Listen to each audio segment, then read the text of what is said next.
Hello, everybody. Welcome to This Board Game Life. This is the show about gaming, board gaming, card gaming, any kind of gaming we want to talk about. I am one of your fine hosts for today. My name is Rob, and with me, I've got the best ever co-host in the world, my buddy Mark. Hey, what's up? How you doing today, Rob? Look how I elevated you. Yeah, big time. I put you on a pedestal where you belong.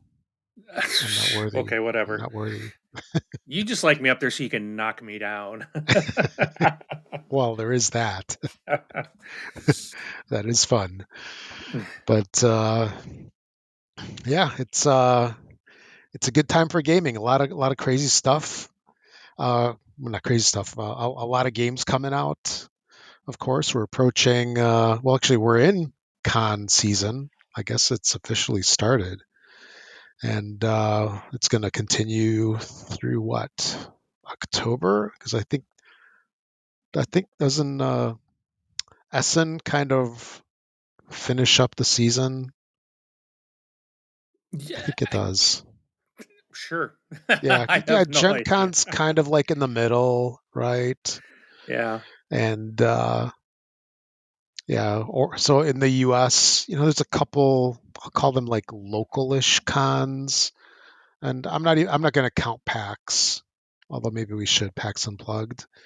But we'll count, like, there's Gen Con Origins, there's the Board Game Geek, the Dice Tower ones, Grand Con around here. There's probably some local ones up by you, isn't it? Or is that PAX? There's a bunch of Like different minis? ones up here that are I haven't been to Yeah. any. I don't think they're very large, but there are a few different ones that go on around here.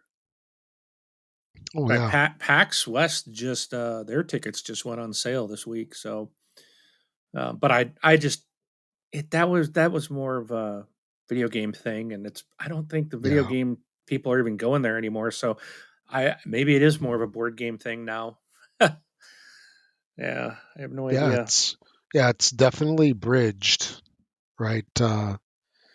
Tabletop. Actually, it's become like a gaming period, all expansive con. I Yeah, think with the video games and the board game stuff has played a minor role.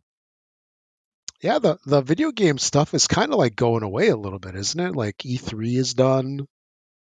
yeah, they're still doing stuff. So I know Microsoft is still going to do their Xbox showcase. Yeah, It's that's like still in June LA. 9th, right? I Yeah, think. and it's still around that E3 timeframe, but everyone now does like their own thing, Yeah. and it's like so that's all Microsoft does is they put the show on in their own theater, so it saves them a tremendous amount of money, and most of it's just you know here's a video trailer, so it's not days on Yeah, end of booths and stuff that they're paying millions of dollars for at the convention center. exactly. Yeah, it's probably better spent, and then you get to showcase, you're not fighting for people's attention and all that good stuff. Whereas in the board game realm, all the vendors are fighting for each other's, for the consumer's attention, like at Gen Con. Yeah. And yeah, I saw what Gen Con is less than 65 days away. It was like 65 days a couple days ago. Oh, So that I'm is so coming up. excited. Let me see. Gen Con. Yeah, it's August 1st through the 4th. So I fly out on the 31st. Of course, now that I want to see it, because it had a countdown on the website, and now that I pull it up, I don't see it. Yeah, I'm there too, and I don't see the countdown either. Yeah. So maybe you Well, got to it's be logged in or something, or yeah. So I think it's what, the first through the third, right? Is that first right? through the 4th. Fourth. Okay. Yep. Wait, first through the fourth. When's the first? Is that Wednesday? No, no, third. No, Uh, that's that's Thursday. Thursday, Yeah. Thursday, Friday, Saturday, Sunday. Yeah. So it's about 60 days. 61 days maybe. So yeah, it's time to book all of our events. Make sure to get your event tickets for anything that you want to do. All two, 21,266 events. Wait, isn't it more than that? No, I just pulled it up. Oh wow. So 21,266 Oh, events. 21,000. Yeah, that sounds right. Because I Yeah. was like, I remember last year it was like 18,000. So, Holy smokes. So I just oh, there it is, removed. 63 days. If you go to the events calendar, that's where Oh, the countdown is there. It's on the when you're looking at the event calendar. So, 63 days. where's the events calendar? Um It doesn't I just matter. clicked the banner at the top Yeah. on the main page. It eventually comes up. It must be one of my ad blockers. One of my 57 ad blockers that are dinging it. Could But be. yeah, I just filtered the events list based on how many have sold out. So there are 11,277 events that are still available. So that means 10,000 events have sold out. Wow. That's nutty. Here, let's remove kids only. That's 11,000 still.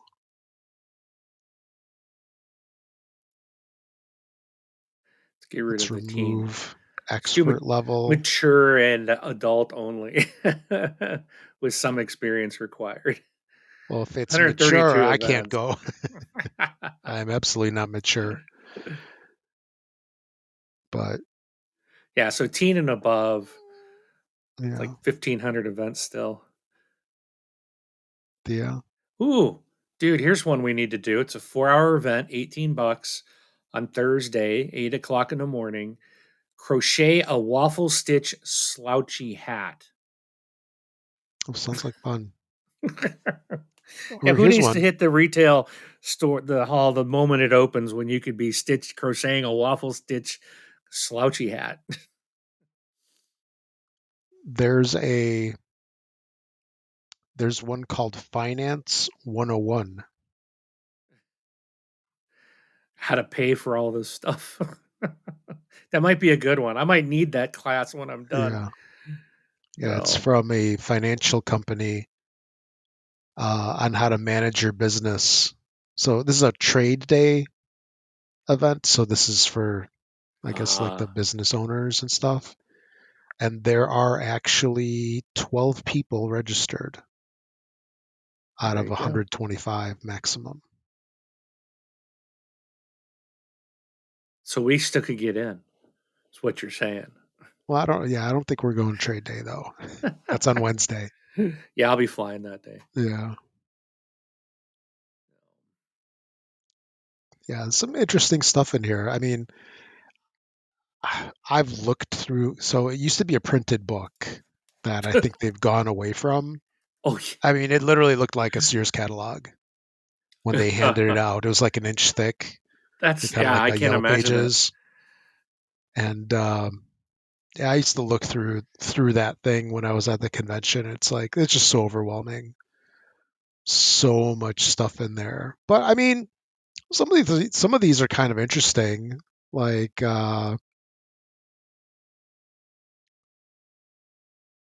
Like, Finance 201, cash flow analysis and planning. it's Now, so exactly what this audience yeah, wants to do.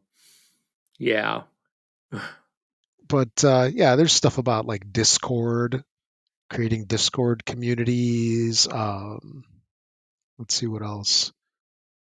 Stuff about games in the classroom.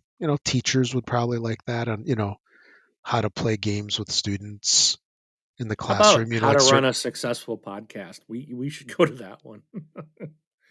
Let's see. Let's do a search on podcast. this is exhilarating for our Yeah. audience. Improving video production with games. Yeah, some podcasts are like going over their actual play podcasting 101.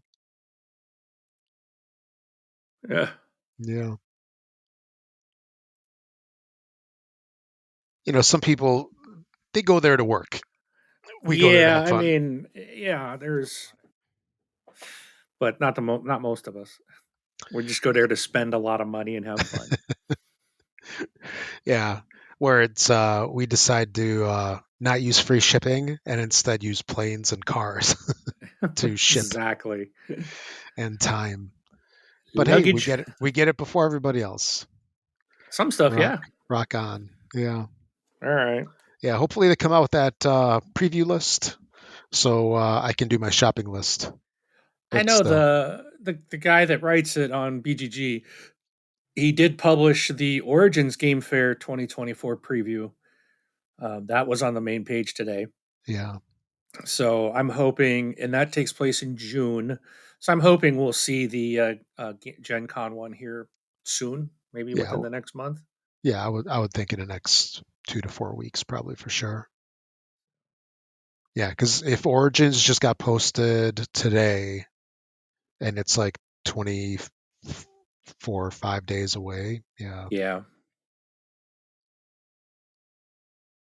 Yep. So, all right. Yeah, I'm So, really looking to see what's going to be there and go through that list. And then that's like, I think I'm more interested in just planning my route through the retail shop, the retail hall.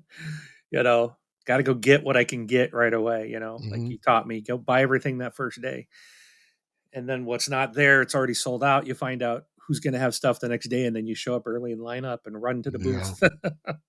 booth. Have you ever heard of the VIGs? uh-uh. So there is another level of passes called the VIGs. I guess very Very important important gamer. gamers. Yeah, where you pay extra, duh, right? uh-huh. And you get all these side benefits like You get in early, don't you? you, Like an hour yeah, or two before everyone else? yep, yeah, you get in there early. There's like a special area, so it's $740. Oh, Yeah. ow, So golly. $740 and you can get a companion for 285. Looks like they have special housing and so it's a 4-day badge, access Okay. to the special housing block for VIGs. There's a VIG lounge that has a special will call, so you don't have a will call with the common folks. There's a games library, event registration, beverages, Wi-Fi, charging stations. There's VIG gifts I would hope so for that price. and priority seating at events. There's Uh, also a happy hour style mixer, which has appetizers, beverages, and stimulating conversation in a laid back atmosphere. Exclusive VIG entrance. I believe that's like the big hall, right? The retail hall. It's yeah. there's that one. So if you go down that main hallway, that has the main entrances, like what, like 4 or 5 entrances to the retail hall, Right. and if you round the corner, that's the way to go to Lucas Oil. You know what I'm talking about? Yep. It's like right there. So you go in on the low hundreds, I Right. believe. And what was it? There's some goodies that they got. I forgot what it is. and there's first chance at a VIG package next year. So yeah, I tried to get it a couple years ago, and just to see if I could. Yeah, no. I don't think it would be worth that kind of money. You know how many board games you Hey, can buy with the difference between the standard 4-day pass and that pass? hey, it shows how dedicated you are, and you're apparently not that dedicated. I'm dedicated to buying the games. Well, look at those I people. support the developers. Yeah. So, like, what was that card game last year? The crazy one, Lorcana. See, oh yeah, Yeah. So Lorcana, look at that freaking line, yeah, right? true. I don't think VIG's waited in a line.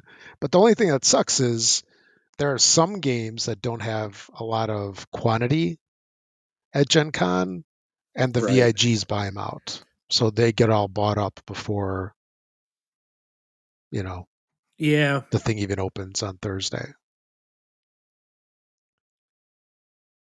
Well, that fits right in with our title of this Yeah. week's show, the waiting game, because that's what you and I are going to be doing. We're going to Yeah. be waiting because we're not VIGs. Hmm. But oh Yeah. So, well. yeah, maybe, yeah, we should try, see if we can get VIG for 25. So we have to act in November and December. But then it's like we would have to. I'd have to fly out to. 'Cause doesn't that give you access like to the day before, like that Wednesday as well? Like, No. don't they open? There's something that happens like starting like that Wednesday at like noon or something in the Yeah, afternoon. it's a trade day. But there's like events and stuff going on too. There's some stuff, yeah. But I think isn't that part of that VIG group, or is that a No, whole no, separate thing? no, it's separate. Oh, geez, more money. I No. don't think that has doesn't have an extra cost. So that's really like that's industry stuff, really. Because I met a guy. I was standing in one of the lines I was in. Mm, He was talking about that he was there on that trade day or whatever, and he yeah, comes up every year, does the whole thing. Was talking about some things that were available. yeah. I'm like, that sounded like fun. Mm, So, so anyways, and yeah, okay. Anyway, let's get on with the show. We've been rambling, rambling enough. So to the table, I got a couple things to the table. Well, sort of. I got one thing to the table. There is to the screen. We played a whole bunch of draft and write records online, and you know what? I really enjoy it. It's I have to say that playing it on BGA, yeah, we're taking the turns uh huh. thing, so we're not playing live, and it's really nice, like to get that like brief little break of oh, let me take my turn, and I like how BGA handles it, where you actually take two turns in Yeah, a it works row. really well. I Yeah. like that. So the thing that I was going to say is I think we need to play more than one game at once. Maybe like play two or three games at once. Uh, I thought at one point we had you started a second one and I joined it, and then like you never did your move until we completed the other game, oh, really? and then you did I your don't move on know. the other game. Oh, So- I don't know. yeah, there was two tables going at one time, but Oh, unless and you maybe accidentally started one and didn't realize it, I don't know. no, I started one and then I was waiting for you to join. Actually, you know what? I remember there being a button that says go to next table at the top. I guess I'm supposed to click that. I assumed it would automatically take me to the next Yeah, game when I no, was you can done. click the. You got to click that to go to your next table that's Okay. waiting on All you. right. So we'll start up another game Yeah, or something, or maybe even branch out into some different stuff. yeah, But that'd be cool. yeah, yeah, played that, and yeah, and there was a time where I didn't take a turn for a couple of days because I was actually in Las Vegas. So I was out of town last weekend for like 4 or 5 days. You could have done it on your phone, even though Eh, that's like miserable to do. It Yeah, it it it works well on a tablet. You know, you can yeah, see most of the screen, but man, a phone, it's like you're zooming in, you're zooming out, you're moving up and down. It's. I don't recommend it on a phone. Dude, I need my glasses when I play it on the computer screen. It's a 34-inch, I think. It- Yeah, it's called lower the resolution. I do Zoom in. I do zoom actually. I zoom out so I can see the whole thing. But I'm I'm at the point where I'm thinking about buying a pair of reading glasses specifically for when I board game because man, there's some card text that I just cannot read. yeah, And it's like I've got trifocals on, and even when I'm looking through the bottom part of my glasses, which is not that easy to do, because then it's like you're looking down, and yeah, that kind of makes it a little harder to read, anyways. I'm like, I just need.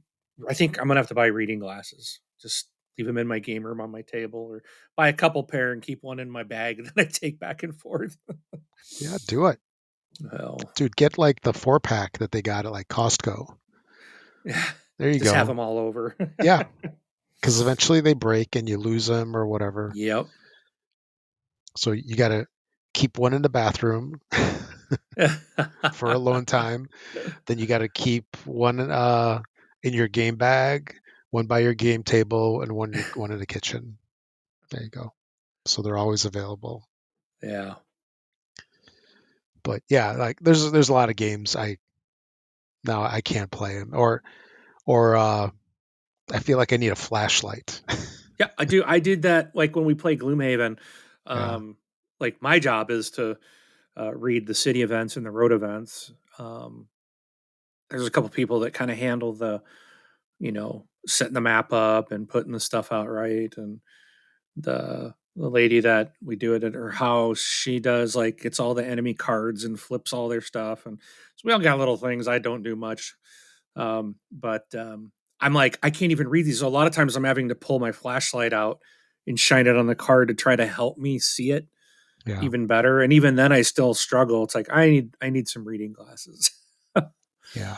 Getting old. Getting old sucks. It But here we does, are. Here we are. but Playing the we're game still of going. life. You Yeah, know it. yeah. But yeah, draft and write records. Really enjoying that game. And yeah, we talked enough about that one. And then also played some Scribbly Gum. This is a game that came out a while ago by Phil Walker Harding, who he makes some really good games. They tend to be like I'll call them mm, medium to light, That's my wheelhouse. sort of. Yeah, like here's some games. I know you know some of these. I'm sure. Sushi Roll, right? You played that Heard one, it. right? Oh no, Never played it. Sushi Go, I've played. yeah, Sushi Go. That's the one I meant to say. So he did Sushi Go. Um, Imhotep, Cacao, Barren Park, Gingerbread House, Gizmos. That one was okay. Let's see what else. Llama Land, Neoville. That's a fairly recent one. Planted. That was one that was in Target for a while. So yeah, these are all. Let's see, these the other ones here. Cloud City.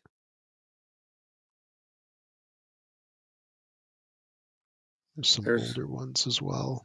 I've got Spellbook and my Shelfie. I have those. Summer Camp. Oh, I've okay. I got Summer Camp. I Oh do yeah, my like that one. Shelfie. Yeah, I didn't even say that one. Super Mega Lucky Box. I play the crap out of that one. Oh yeah, yeah, he did that. Yeah, Yeah, I didn't know he did that all one. the Sushi Go stuff. Yeah. Yeah.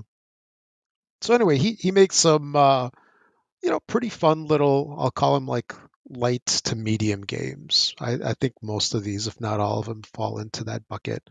Imhotep was that was pretty good. I'd say that's a medium weight, like Euro-ish game. He did silver and gold and stuff. But anyway, so he did Scribbly Gum, which I guess has to do with these like moths in Australia Like he's Australian, and Okay. so it makes sense why he would do that, I guess. But these moth larvae, they go in these trees and they burrow these little squiggly lines in the bark, and that's like the premise of this game, where you're kind of like a moth and you're making these paths. It's a roll and write, and it's a print and play as well. So it's like a double easily accessible game. Hmm.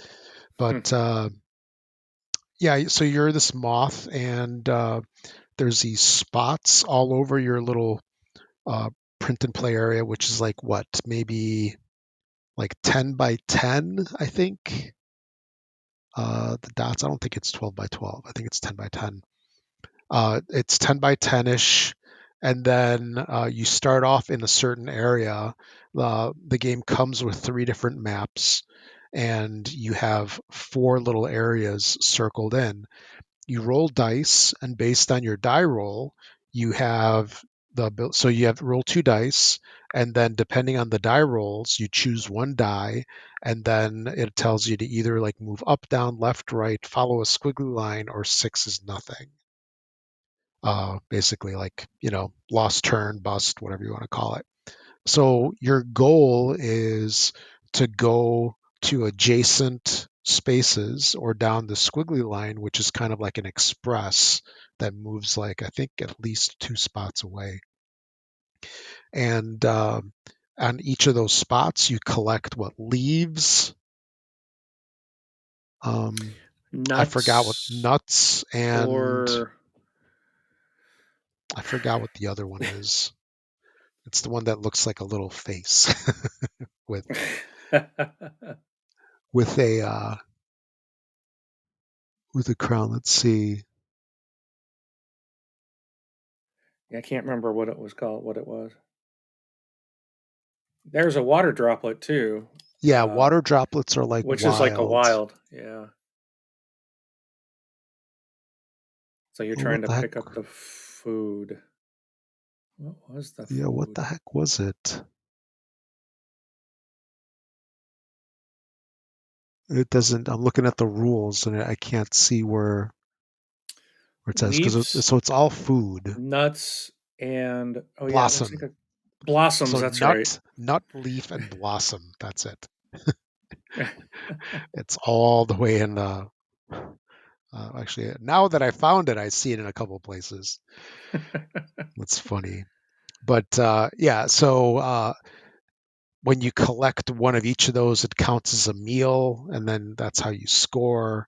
And you have achievements depending on how many players you have or the difficulty that you want. You might choose multiple achievements. In a solo game, you can choose up to three, and you just try to achieve all these achievements, like color in the entire left column or the entire right column, or get the opposite corners, not opposite corners, like all four corners. You know, like, so I play this game a bunch of times. It's like, I don't think it's possible to get all four corners. It is. Oh, you did it? I did it the very first time I tried it. Oh, wow. Okay. It's not that hard. It does Yeah. it well, I mean, it can be. I mean, it really does depend Depends on how on you roll. how Yeah. you roll and how you're, how you work it and but I Yeah. did pull it off, but it was very very much near the end of the game. Oh, okay. So, So you weren't able to do it in like the first two rounds. oh gosh, no. I've yet to do any of those achievements in the first two rounds Yeah. and I've not gotten a column bonus yet either. Um I I did. I, I Okay. think you could do that if you were just going for that and ignoring everything else. you Yeah. know, but yeah, it's a really fun game. I really really do enjoy that. And it's light and it's quick. Yeah, it's like 10 minutes max. Yeah. Um, and that's just playing, and you can play it solo. It's kind of one of those, like you said with drafting, right? Doing it on BGA and taking turns. You just kind of take a quick break, and it's like if you're just bogged down with work, okay. I'm gonna step away. I'm gonna grab this sheet of paper and two dice and just go somewhere else, sit down for just a couple of minutes, roll some dice, play this little game, and you're done. It's just it's a nice little ice, not an icebreaker, but a nice little break. Oh yeah. So and it's fun. I enjoyed it. It's like, okay, I could go here, I could go here, just trying to plan out, and again, it goes on that whole trying to build up like bonuses. Like at one point in one of the games, I rolled my dice, took my move, but ended up doing like four moves in the one roll because, Oh, oh, this nice. gave me a bonus. And then, oh, that one gave me, I picked up this leaf, which gave me another move, which gave me a wild, which gave me another one. Oh, and that gave me another blossom, which gave me another move. It was like, I love games where you can kind of chain those things together. Yes, And this yes. does that very well. Hmm. It's really cool. And it's really interesting. Like I had a couple of times where I got close to like I seem to like to do the left column on the original board. On the first board, Yeah. it's like, what is it called? Kata something? No, Kuringai is the is like the first board that they have. And I like to do the leftmost column as my achievement. And there's like a couple of times where it's like, okay, I need one more spot. I need to go up. And then you get like dotted line and a six. And it's like, what? It's like, it's not even taking me anywhere near that area. But no, it's just interesting. And it's, I like the aspect of you don't have to have tunnel vision of just trying to complete the objective, meaning like the achievements, meaning like the leftmost column, the rightmost column, or getting 12 of something.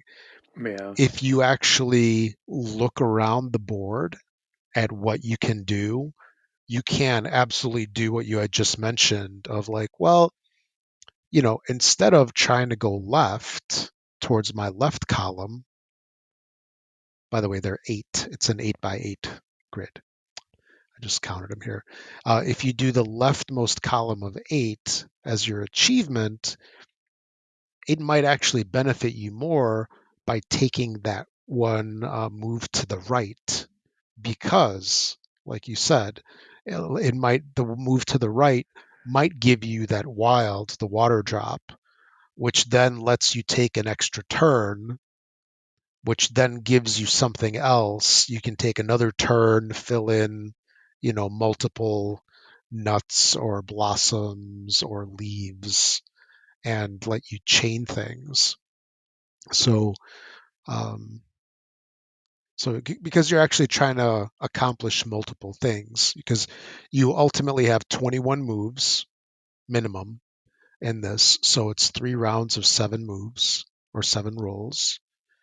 And after each 7, you do scoring.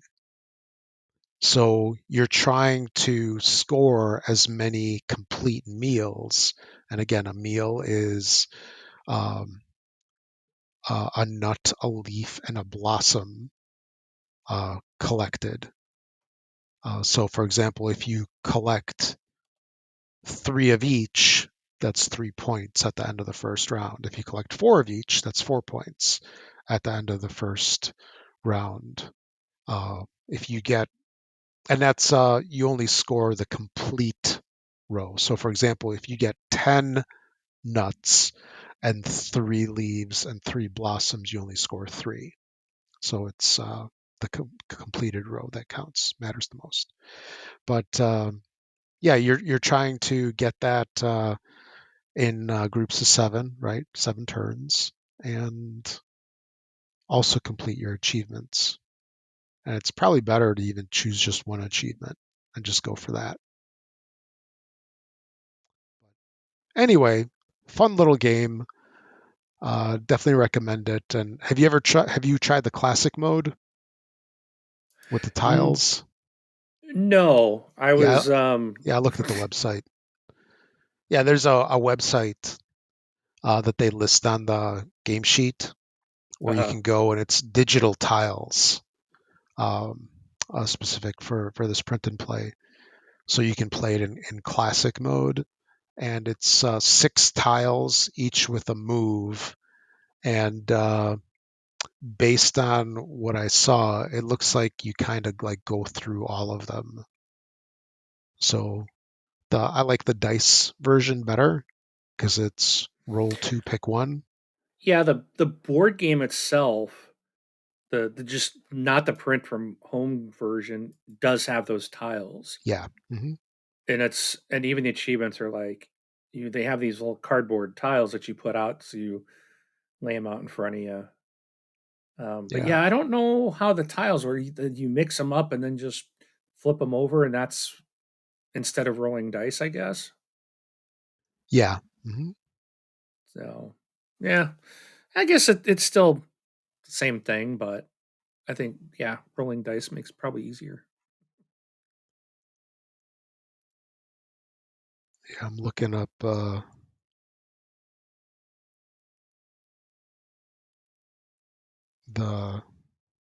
I can't type and talk at the same time, apparently.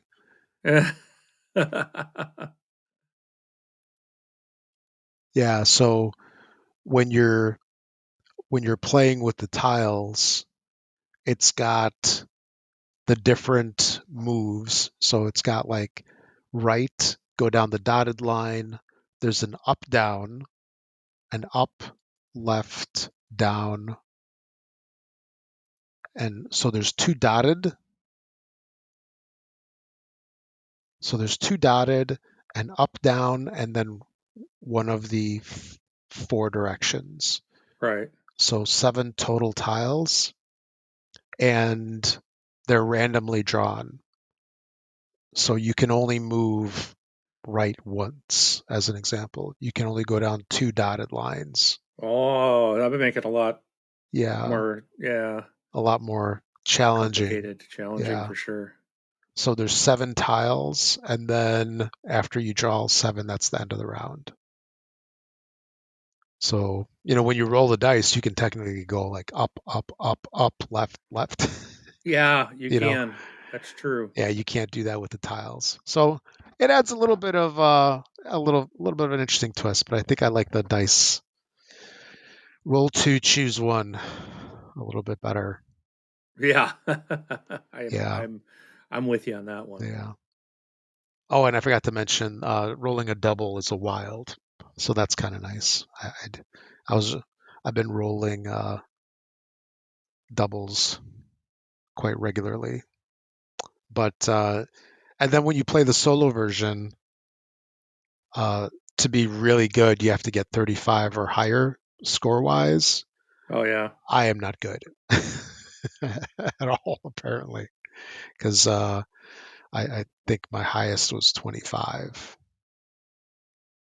in all my Um, games. So let's see, what is my high? My best is 27. yeah, it's not that easy Yeah. unless there's No. some kind of trick, or maybe certain boards are easier. Yeah, each board has a different starting place, and then of course all of the food is different and the lines are different, like where the squiggly lines are. But anyway, fun little game, print and play. I enjoy some of these games, some of these print and plays. Definitely worth it. Check it out if you're unaware. So, what have you been playing other than 40 minutes in and Squiggly we're Gum? finally to what am I playing? Yeah, That's the most you've ever spoken nice. Why you on gotta be like that? since we've No, no, no.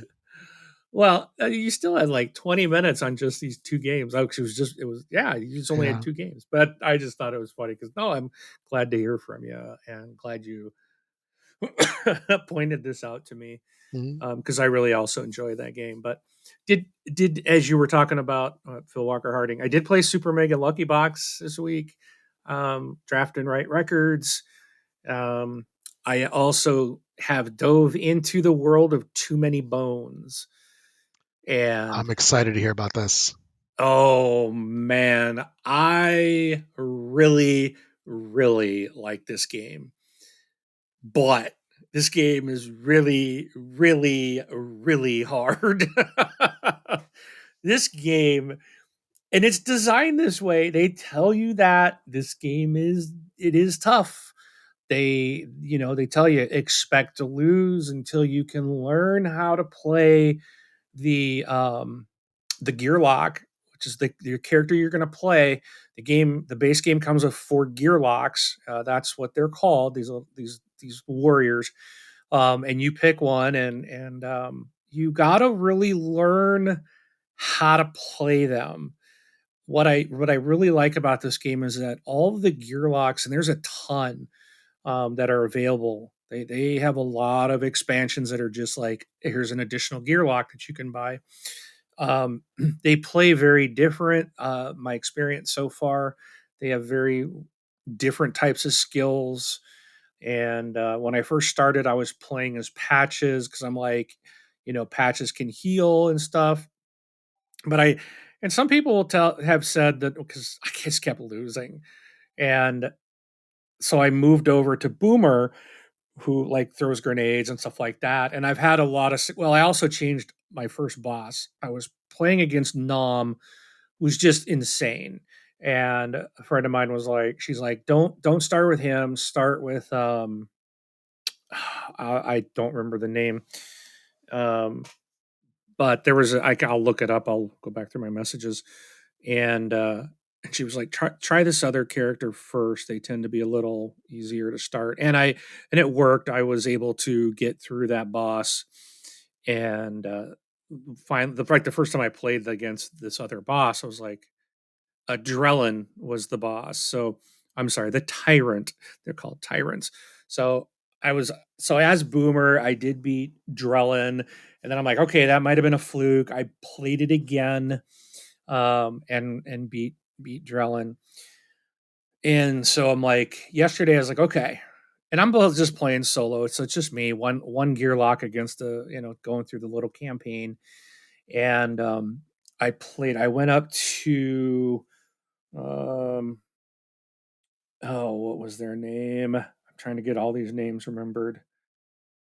Um, Mulmesh. So Mulmesh was the next one that she recommended that I play. And man, I just even before I got to the tyrant, like I got beat in the very first match, my first battle, and it's just and I had done like my skills a little different and like it just there's so much like variety of how you build out your character, what comes up, how you're doing the battles, who it's all random on the baddies that you're going to go against and stuff. And sometimes the dice just don't go your way, or they go very well for the baddies and wipe you out. And it's very challenging, and I am enjoying it. I do like it, and this game is weighted a 3.85 out of 5, so almost a 4 out of 5 for complexity on BGG. So there's complexity to it. I'm working my way through it. I think once you kind of get the mechanics down, then really the challenge of the game is learning, like when you go to another gear lock, and then how to play them, because there's so many different skills and you have options of which skill sets, which skills are you gonna put your training points into, and what are you gonna try to unlock first. And like even with Boomer, you don't just get grenades off the bat, you get none. And then you have to basically roll these 3 dice that will search for material. And you've got to get material to be able to make the grenades. And then when you throw a grenade, you're using one of them up.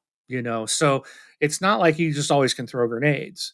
But when you get one, they can really turn the tide for you, because some of them will do damage to those tyrant baddies that are like adjacent to the one you targeted, and they take like half the damage rounded down of what you did to the main baddie you attacked.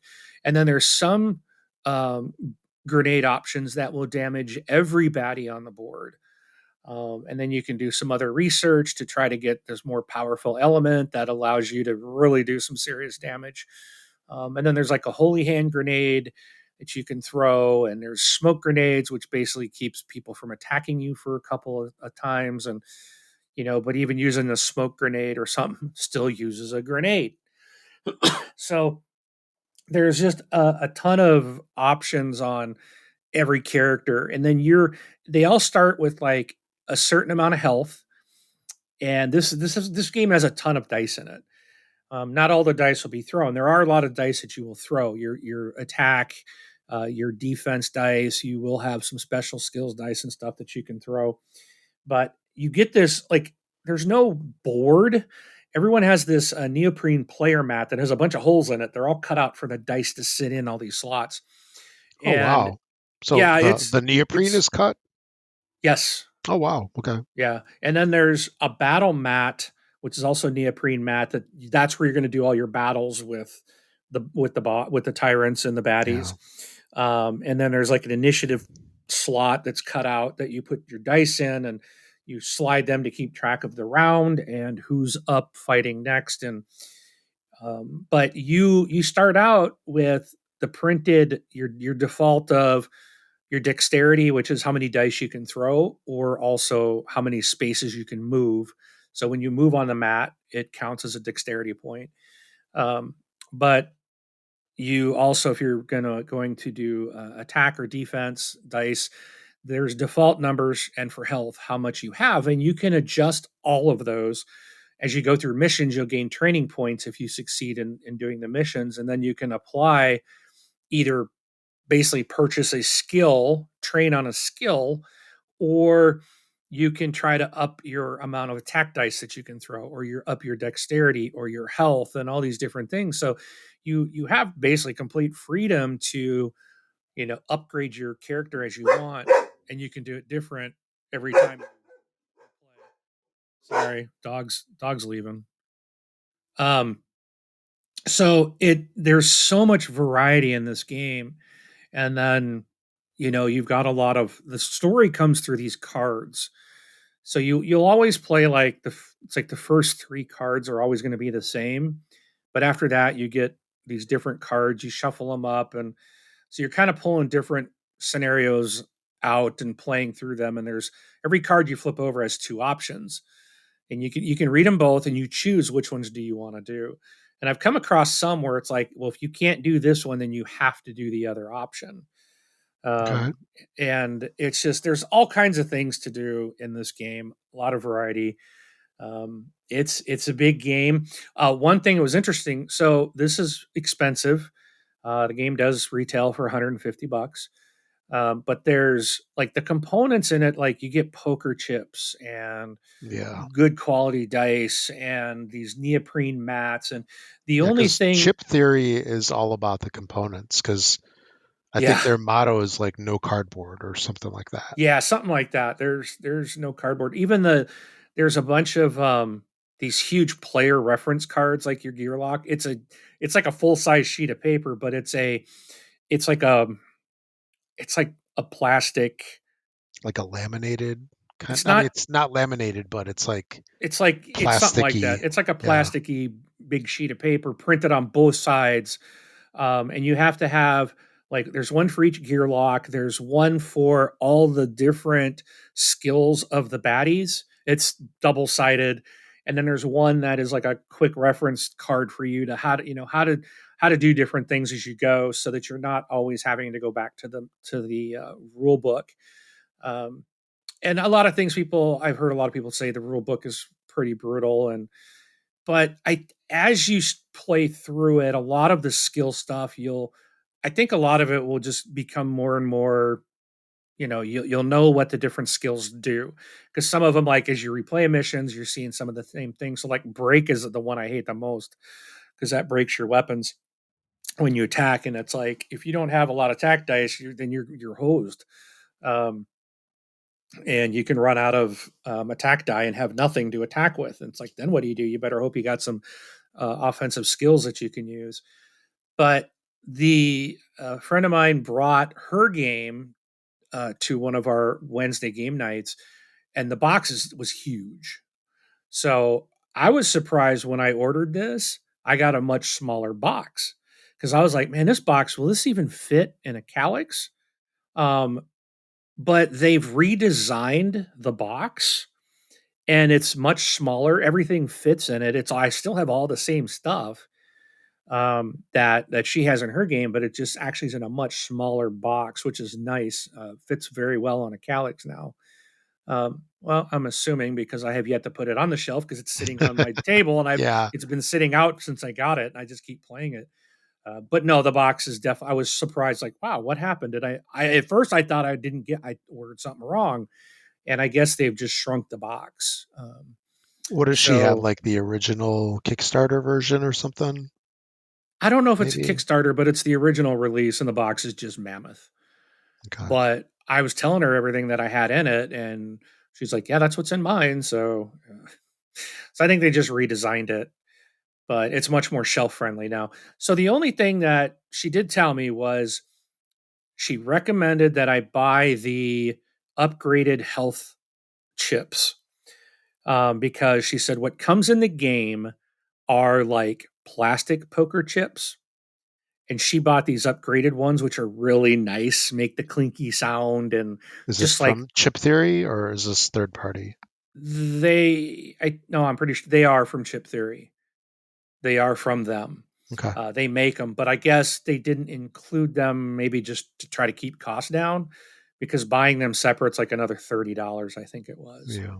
But it like the ones that come in it are like kind of just like plasticky and they're just different. They're and like all the tyrants, your gear lock chips, all those are the real nice ones. But like the health ones in the base game are not the real nice chips. So they sell an upgrade for those.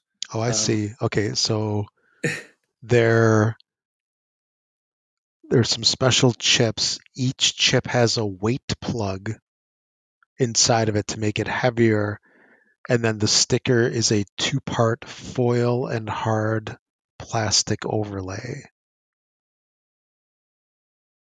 they're really nice. Yeah. They They definitely are worth the upgrade. so are you saying that they feel sexy? Oh man, do they? Okay. Oh yeah. Oh Oh, wow. in fact, so I'm looking at one of the And pictures. 130 dice. Holy There's a smokes. lot of dice. Yeah. And they come in dice trays. And so I'm looking at some pictures of it on BGG right now. So I see why her box is so much bigger. They put like everything like in like this big tray and stuff and with this foam around it and it's like they completely changed they redesigned the box what goes inside so that it could fit in a smaller box. Yeah. It's still the same stuff. They just redesigned the box, but the manual is like really good. Like it's not a chintzy paper manual. Like even their rule book is heavy duty, thick paper, like just really nice quality. But yeah, on the images you can see like the poker red poker health chips that come with it are they don't have stickers on them. They're just like almost like a checkers type of chip where the upgraded ones are like they've got the nice shiny emblem pictures on them and the stickers and they're weighted and they make the nice clinking noise like everything else is in the game. um, it's just a fantastic game. The quality is incredible. The cards are the same, like that. I don't even know what they're made of, but I'll tell you one thing. And if you get the game new, man, these cards are slide. They are slippery. Oh, I So was they're actually going to bring that up because I picked up 20 Strong. yes. And so that was my first Chip Theory game. I've never bought one of their games before, believe it or not. And the cards are like crazy. It's like I can't even shuffle them. They like fall out of my hands. Yes.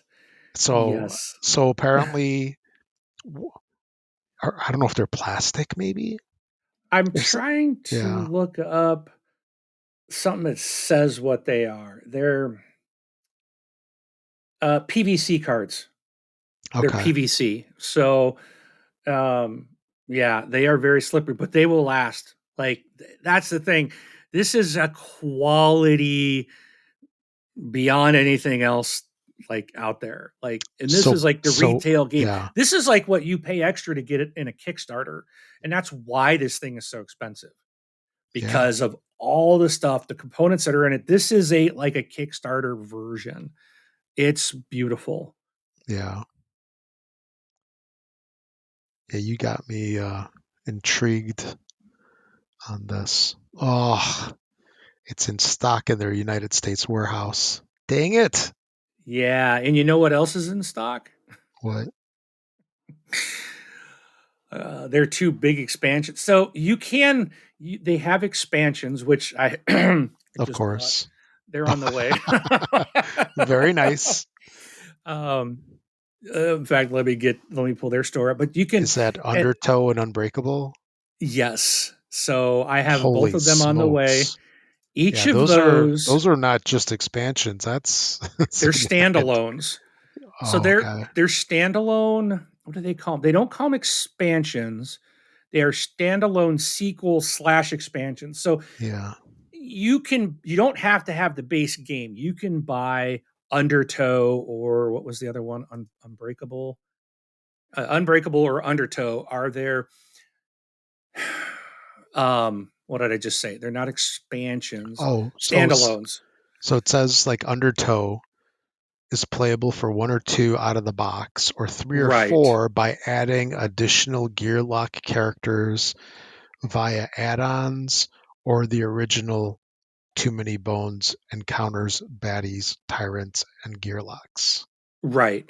So it's like everything is like you can put this stuff all together, or you can buy this quote standalone expansion and use the cards and scenarios from this with your base game. You can mix and match it, but these quote expansions come with new scenarios, new baddies, new gear lock mats, new dice, all kinds of, you know, it's just more and expanded stories of over the base game. And then if you're looking on the Chip Theory Games website, you can just look at their Too Many Bones page. And you can see there's like I looked it up the other day and I'm like, if I bought every expansion and every character additional gear lock, this was gonna be like a $700 investment. Like, Yeah. but yeah, they're premium health tokens. If you're gonna buy this game, pay the $30 for those premium tokens. It's worth it. I also spent the $18 on the adventure map.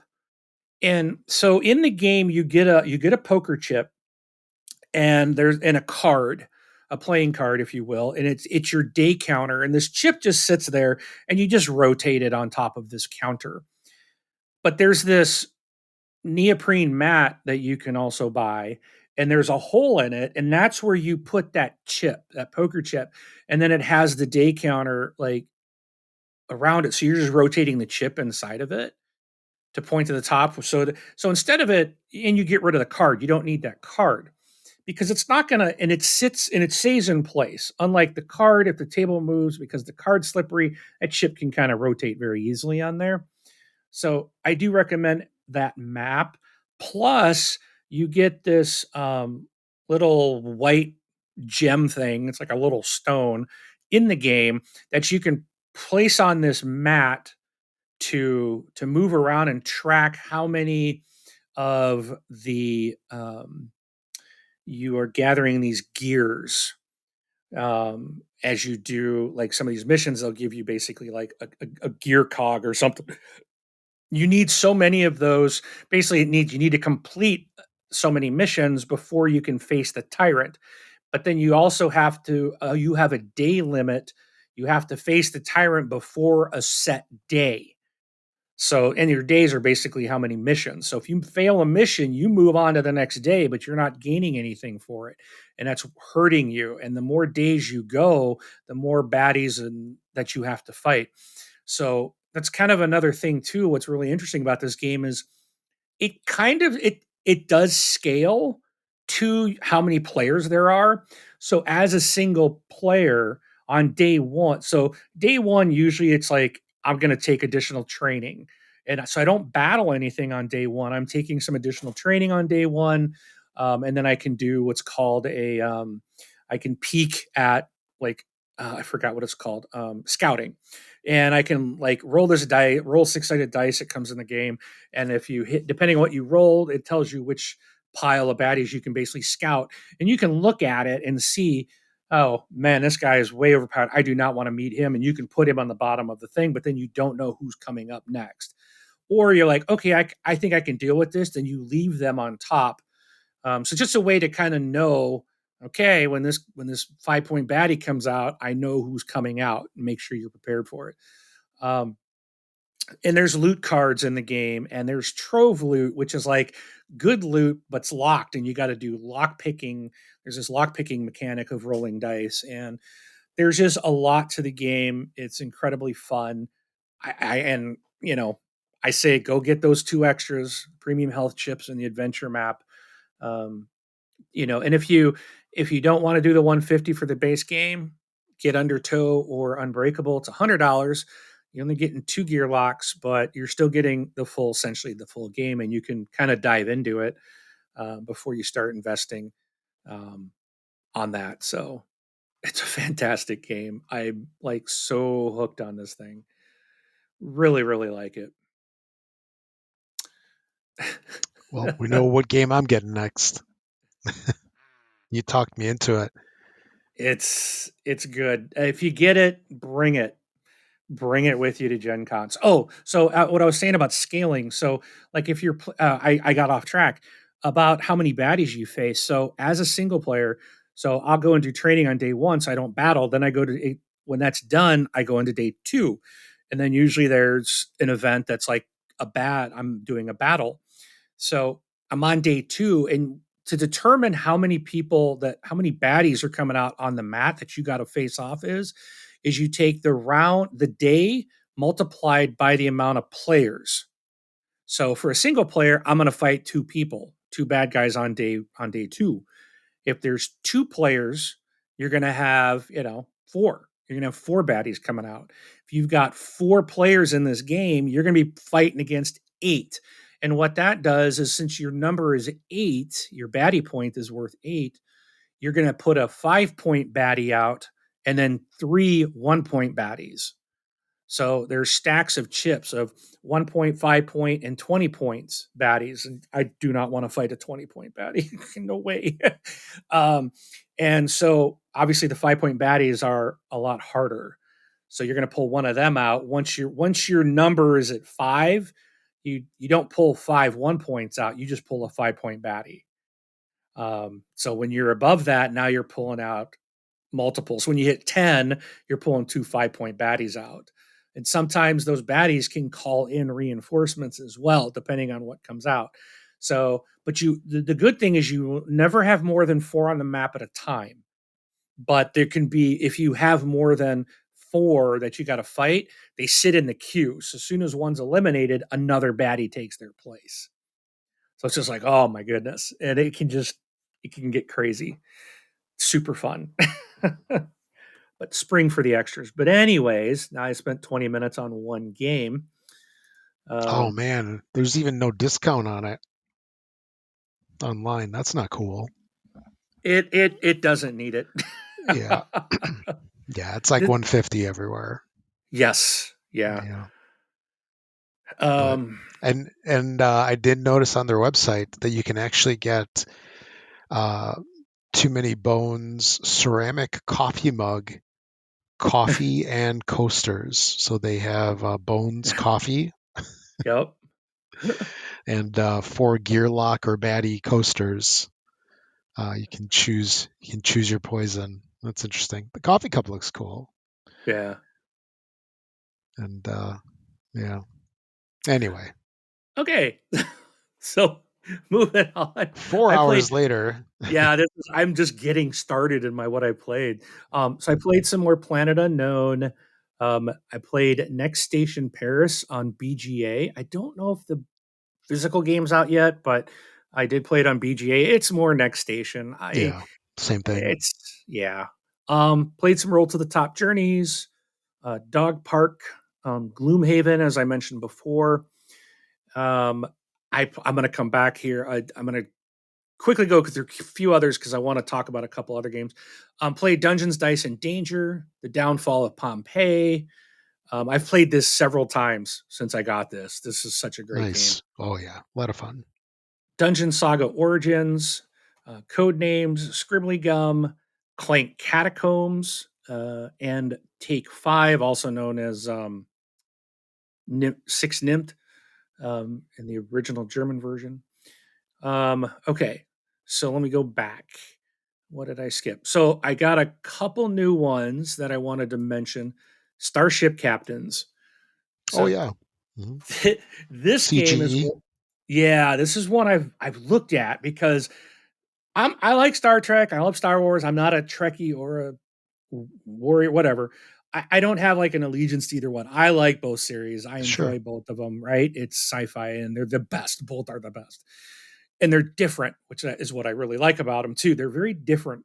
But this Starship Captains is kind of like, I mean, you look at the box and you think it's a Star Trek game. It looks just like the uniforms and Yeah. everything is, but it's like your board, your player board looks like the Enterprise, but it's like it's almost. I think they get away with it because I think it's more of a spoof off of it. Yeah, I But think this is so. a Yeah. fantastic game. It looked Really? overwhelming. Um, this game looked overwhelming to me, and it was one I kept putting back because you grab the box and it's like, oh my gosh, this thing is heavy. And I thought it was going to be very heavyweight. It's actually not. It's a 2.37 out of 5 on Oh BGG. So wow. it's medium weight at best. But it's really, to me, I think it's might be medium to just to learn it, to, going through some of the things, but it's really a light game. Not that hard at all. A lot of moving parts, but they really, once you play it, it all makes sense. It's like it's real easy to pick up and it's fun. I really do enjoy this. It's got a 7.2 rating on BGG. I think it should be higher than that, but I really do enjoy this game a lot. It's fun. You get to get the little starship and you get people that can do certain missions. So like your red guys can go into the room to make it move, and you can move your ship up to two planets. There are space pirates out there in the world, so if you go past them and don't deal with them, you take damage. Otherwise, you can go and you can use your yellow guys to combat and shoot at them. And I mean, it's real simple combat. It's like if you ignore them, you're going to take a damage. If you engage with them, you're going to take a damage, but you will destroy them. And then you'll gain additional loot that goes into your cargo hold, that gives you potential options to have additional moves later on, or maybe victory points at the end of the game. There's awards that you can earn. There's different factions. There's 3 different factions in the game that you can move up their charts for doing like ambassadorial type of things. Basically, if you get to a certain point on the track, then you can get rewards, or some things will be benefit you but maybe negative for all the other players, so it behooves you to get there first. And you're getting points, victory points, as you move around these alliance tracks. um, there and what I one thing I really love about this game is, like, when you go to a planet, if you're the first one at the planet, there's a mission card on every planet. And when you get there, it no one can swoop in and take the mission from you. If you're there, that mission belongs to you. Even if someone else comes to the planet, they can't do the mission. It's yours. Um, and then when you do that, there's these other counters that are sit out on the board, and you take the highest numbered counter and move it to that spot, and then you flip it over, and I'll can explain more of that later. But and then you wherever that counter came from, you put a new mission card there, which is likely, so it helps randomize where the next mission is, and everyone will know, because you can see the numbers. You'll know, okay, if I go over here, another mission's going to pop up. So you could kind of, almost scouting and, knowing where the next missions are, but you don't know what mission it's going to be, or if you have the resources needed to do the mission. But So when you do a mission, every card just you basically on your turn you're saying I'm doing this mission, and that's all you do. You take the card that's worth victory points, but then there's bonuses on each mission that can give you additional rewards if you put resources to those, or if you have those resources available, then you can get additional rewards. So it's kind of like, do I want to do that? um, and then and you have a finite number of resources each round, and then it gets more and more as you go through the game. But you can upgrade your people. There's you need to repair your ship. You can do combat with space pirates. And one of the cool things is like when I said about when you move that token, that so a 4-player game, you'll use the 4-player side, and not all the planets have missions. There'll be 6 of them that will not have a mission card on them, but they'll have a red numbered little token sitting there, and it numbered 1 to 6. So when someone does a mission, that the highest number to 6, that token gets removed from where it's at, puts where the mission was completed. A new mission card comes out on the open spot. Once all of those 6 tokens have been flipped over and there's no red number showing, then what happens is there's a pirate. They call it a not a pirate attack; it's a pirate incursion or something like that. So now every place that has one of those tokens, all 6 of those planets that have those tokens on them, you randomly pull a pirate ship, um, and drop it on each of the on each of those planets, and you flip it over and look at the color of the exhaust on the, and you put it on a certain spot on the map off of that planet. So basically, like on one turn we were playing last time, all 6 planets ended up with enemy ships on them, that you'd have to deal with going to or from any of these planets. So it makes things more complicated as you move through and doing more missions. More of these pirate ships are going to come out. So there's tech in the game. You get a tech board as well that gives you bonuses based on the type of tech gear that you're grabbing. You can, and it can do various different things for you throughout the game. Again, it's really fantastic. The game. If I had one complaint, it was that your little ships you move around are made of like cardboard that you. It's a thicker cardboard, but it's like it's all pre kind of, you fold it, right? You punch it and then you fold it up and slide them into each other to make these little ships. That needs like a real little ship token, not the Okay. little cardboard. I'm gonna have to find something on Etsy or something that I can replace those little cardboard things because they kind of annoy me. But Actually, I got one better for you. Get a 3D printer. Go down that rabbit hole. no, I decided against that last Yeah. year when I thought about it. Um, but yeah, it's the game is so much fun. It really is. It's a good. It says ages 12 and up. The community on BGG says 10 and up. Yeah, it's a really good game. It's fun, I think, for pretty much everyone.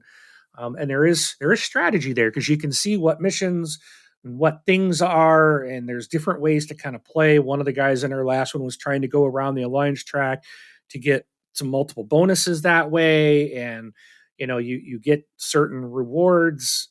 Again, you can upgrade some of your people, which are your resources. If you make them a commander, you get this little ring that goes around them on the base, so it just slides right over and sits on the base, and now they get 2 actions. So like when you're going on a mission and you have to put a yellow resource towards one of the things, that thing triggers twice because they're a captain. So it's really neat. There's a lot of little cool things. So do you upgrade your guys? Do you can change a red guy to be a blue or a yellow if you want. You have cadets, which are great, or they can repair the ship. So and then they can also be upgraded to an officer, and so it's just there's a lot of different things in the game that are just really fun. So Yeah. I really enjoyed it. It's called Starship Captains. This one is published by Czech CGE. Games Yep. Edition. Yep. And this designer was Peter B. Hofgaard, is the designer of that game. So big shout out, great game, love it.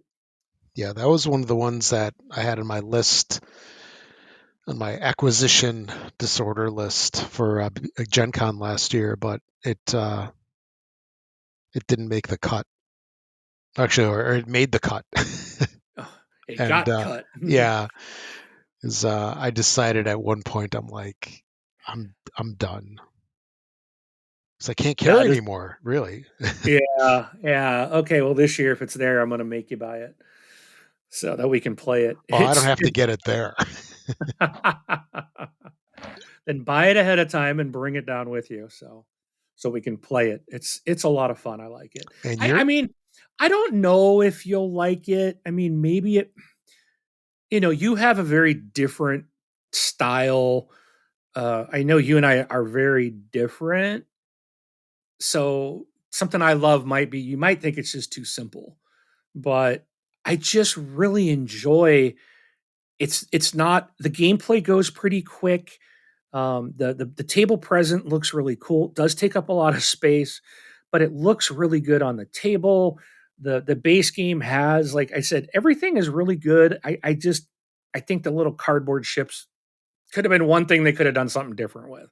yeah, But it's fine, right? That's like a minor thing. I love the way it plays. I love the randomness of the missions. The little the three different alliances that present different opportunities that affect everybody in the game. There's just a lot of different ways to get points.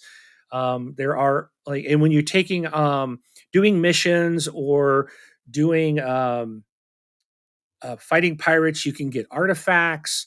The artifacts will be there's these cardboard pieces that you flip over, and they'll have like they have two colors on it, like a yellow and a blue, or a yellow and a red.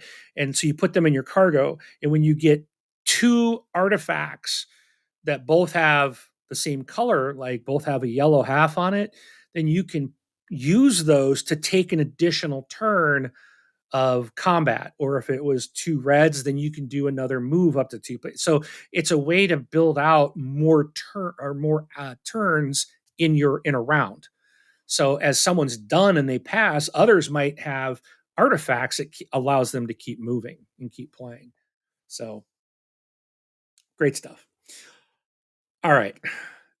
Next, I got two more I want to talk about, and then we'll get into our main topic. okay, All right, this one will be brief. I got introduced to a game designed by Jamie Stegmaier of Stonemaier Games, and it's called Tapestry. okay, yeah, And mhm, we did not get to play the entire game. We ran out of time. We were at a pizza place that closed earlier than we thought it did. And by the time we had to wrap it up because they were closing, I was just starting to figure this game out. I can't I my first play was this was way beyond me. Like I was so lost, didn't understand what we were supposed to be doing or what the point of the game was when I first started this. And so I don't have a lot to say.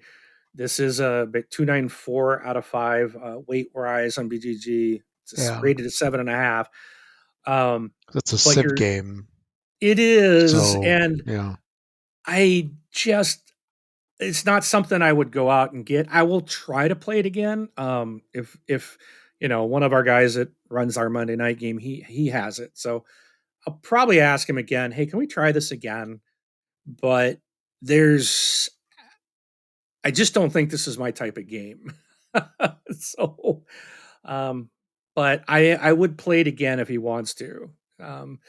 Cuz I don't want to make a judgment on a game until I understand it, and then can determine what I think about it. Like Power Grid is not one that I necessarily like. I'll play it. I've played it I think 3 or 4 times. It's not anything I'd buy or own but if someone's going to play it our group, I'll play it. I'm not necessarily against it. It's just one of those heavier games that I consider a heavier weight game that just not that interesting. But um so that's Tapestry. And then the last one was I picked up a new game this week called Let's Go to Japan. oh yeah, And I've played this solo. I played it last night for the first time. Tried to sit down and play the solo game of it. And I like it. I remember seeing this Kickstarter, and I know you backed it and got your big fancy Kickstarter edition in. The the one thing that annoys me is I learned from talking to you was that the Kickstarter version allows for 5 players. The retail version only allows for 4. I was like, "What?" And you're like, "Well, that allows them to to put out an expansion that allows you to take Sure. it to Yeah. 5 players." But and that's kind of it says on the BGG 1 to 5 players, and that's false. The retail version only lets you go 1 to 4. But anyways, I didn't think that this game was going to be anything I was interested in, so I skipped it. I didn't back it. And then for some reason, I told you this the other day, I walked into the game store and there it was sitting on the shelf. And I'm like, I wanted to buy it. Like it was just like, I want this. It's a It new was game. Oh, it's calling to AEG. you. But then I'm like, why? So I didn't. I was like, I'm going to go look this up. I'll watch some videos, see if this is going to interest me. Why do I feel this pull to buy this game? And it's just like, oh, there's something new. I got to have it type of thing. So I ended up breaking down and going and getting it anyways. And even though I had to play it solo, it was still like I could see the draw of this in a group. I think this is going to be a really fun game to play in a group of people. And I'm really looking forward to playing this more. But you're basically just putting cards down, and it's really easy. There's what is there about 12? I think it's 13 rounds in the game. I think that's what it is 13. So like your first 4 rounds, you're doing like you draw a card. You're drawing 2 cards. I think you're drawing 2 cards, you're playing a card, and you're passing a card. So, oh, yeah, because you're drawing one from the Kyoto deck and one from the Tokyo deck. So you draw your 2 cards, you pick one to play, and then you pass that card essentially to your left, to the player to your left, and you put it face down like on a pile, on a spot on their player board, and then the person to your right is going to put one face down on yours. Then it goes to round 2, and everyone does this at the same time. So everyone grabs their cards, puts one of the player to the left, and then they play one in front of them anywhere on their Monday to Saturday calendar, right, on your board in front of you. And you're basically planning out your trip to Japan and what you're going to do on Monday, Tuesday, Wednesday. Well, when you put these cards down, these are things like eating, sightseeing, going to these temples, all these various different events and stuff that you're going to do. And you can get points. The cards will give you points. Then you'll have certain activities that will trigger additional bonuses if you do these types of activities. Like say on Tuesday, if that's temple, the little temple icon is at the top, and it'll be at the top of everyone's board because you put these little things out at the start of the game randomly, and one person will randomly put out these different little activity icons at the top of their board, and then everyone mimics that, does the same thing. So everyone say that the temple one's on the Tuesday, so everyone's going to want to try to get enough. Like if they can get 3 cards, once you put 3 activities on a day, that can close that day out. And if all 3 of those cards, or if you have 3 temple icons on the top of your cards, then you get a bonus for those 3 icons. And they're better. You get one for 1, 2, or 3 matching that activity. So there's different bonuses for that. And then there's a day bonus at the bottom. So like once you put a card down, the next card you put in a day you can put behind it or on top of it. But as once you've laid cards, they can no longer move. But you can put the next ones, like slot them where you want. But whatever is at the end of the day, when you have your 3 out, what's at the bottom is kind of this. I forgot what it's called. It's like the highlight of the day or something. So there's an additional bonus you can get, or points, depending on activities you've done up to that point in the timeline. And then if you're switching back and forth between the cities, then you're going to have a train token every single time. Because you basically got to take a train to go back and forth between the cities. So you want to plan those things out too, to minimize the amount of trains that you're going to have to try to get. So there's a lot of a lot of thinking about what you're going to put out. And then also, whichever card you don't take, you're handing it to your neighbor. So, then you're also trying to figure out, well, I don't want to help them. So you can see what they have out also. So now you're trying to determine, is this going to help them or not? So, but it goes fairly quick.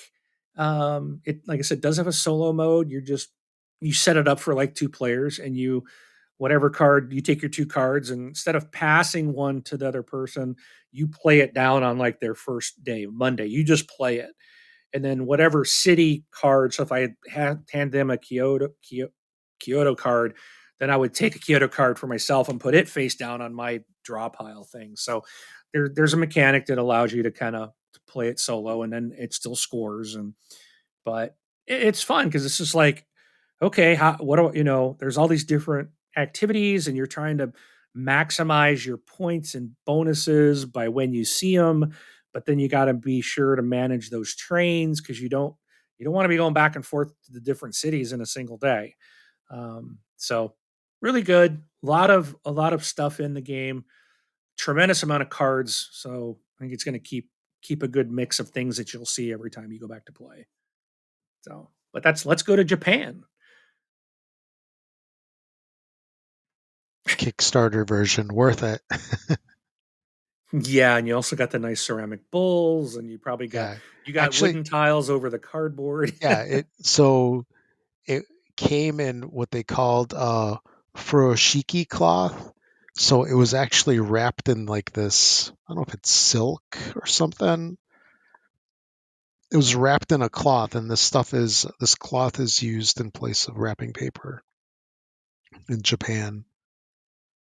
I'm looking at the list here. So it's got a gold foil box, fifth player, um, wood tokens, cloth storage bags, a scoring journal, the four ceramic bowls that could be used for anything, apparently. The only thing I don't like about the bowls is you can't put them in the main game box, so they have to be in this separate box, almost as big as the game box. Yeah. What did you get for Um, being fancy? yeah. Then there's like sticker sheet, postcards, some washi tape, which I'm not sure what it's for, and a luggage tag. Because you're going to Japan, you got to have a luggage tag for your suitcase and stuff. But yeah, they did a nice job with this Kickstarter. AEG really stepped up their game with this one. Wow, Yeah, they it's did nice. 11,000 backers, 11,099. This thing did Oh man, 700. I It did could have been a seven. 12,000th Yeah, backer. or no, you would have been 11,100. Oh, Yeah, but okay. yeah, 700,000 they did on this one. It's really good. I think Yeah, what, again, the kind of, it's one of those that goes back to what I've been saying about don't judge a game by its cover or the exactly. story or the Yeah, artwork. It is fun. I do like it, and it's like, man, I wish I would have bought the deluxe copy and yeah. the Kickstarter version. And but you never know. It's like I got several Kickstarters, and I'm like, why did I spend my money on that? I know I'm not, I know it's going to be crap. And then you get this one, it's like, yeah, and then you end up buying it anyways, They and it's like, surprise oh you. man, this was great. Yeah. So No, it's nice to have those games that like come out of nowhere and you're like, holy smokes, this is good. Anyway, sweet. So that was it. yep, that's finally what All right, we that's so it for hour and a half episode to talk about 73. what we played. Yeah. Yeah. So it is a good. I did send you a Yeah. message there, Rob. Yeah. Um, Oh, we're at yeah. an hour and a half. Yeah, yeah, let's call it here. Let's Okay. call it here. We'll do our you Well, know what? It's the waiting game for finding out what we're going to talk about. all right. The title of the show is the waiting game. So next one it can be this can be waiting game part 1. Very good. And then we can have part 2 or part There 2. you go. or So whatever. this just got away from us this week, Yeah. and No, no. I mean, we're talking about games that we're passionate about, and when I'm listening to shows, that's what I want to hear about. It's like I don't want to hear about games that people are paid to talk about. Well, granted, sometimes I watch those videos, but it's like I want to hear what people like and why, because that's interesting to me, and that's what inspires me to buy games. Like you talked about 20 Strong, and I picked it up, and I actually took it with me on my trip to Las Vegas, but I had some like now, problems. did you just But get the base, no, just I the got 20 every I strong box, or I did went you all buy? in. I got all three. Yeah, I didn't pick up the third one. It was Too Many Um, Bones and is it like Hoppelmachus or something, yeah, Victorum or something? Hoppelmachus. Yeah, yeah. Yeah, I didn't get that one. Um, I did get the Too Many Bones one because I kind of wanted an idea of what it was going to be like, but that It's different, I think, it's right? very different. Yeah, yeah. It's very different, It's just the characters. but it gives you the idea of how freaking hard the game is. I tell you that. Yeah, So yeah. No, it's yeah. Like I was saying though, it's like you talked about that and inspired me to get it. The what the Roll and Write records or Draft and Write drafting records, right, yeah. and Now you got to buy Too Many Bones, yeah, the main game, and Starship Captains. yeah. So Well, I mean, yeah, Starship Cap. See, I'm a sucker for. There's certain game companies I'm like drawn to their games. CGE is one of them. I really enjoy a lot of their games. As well as AEG. Although I'm kind of I don't know if I don't know if I can handle another Thunderstone, but yeah, it's like I enjoy so many of their games that it's an easy purchase. I need to go over to that. We went to two stores when you were out here. There's a blue one, the blue game store, the old one, and then that other one. I need to go to that other one and see if they have Too Many Bones sitting on the shelf. probably, if Yeah, they it's a might. good store, they will. Yeah, yeah. If it's not at that second store you took me to, then I know there's a the other one. problem. The other one probably has it, The but second store should, because that place is huge. yeah, yeah, and they sell everything at MSRP. But it seems to be MSRP everywhere, so it's okay. Actually, if I leave now, I can get there before they close. All right, that wraps up this show. Yes, yes, yes. So, all right, that's it for episode 73. Thanks for listening, everybody. You can leave us a voicemail on our website, thisboardgamelife.com, or you can send us emails at contact@thisboardgamelife.com. We'd love to hear from you. Thanks for listening, everybody. Catch you all in 2 weeks for the waiting game part 2. Now it's your turn. I didn't hear you say okay. All right. I'm Mark. We'll see you at the table. Goodbye.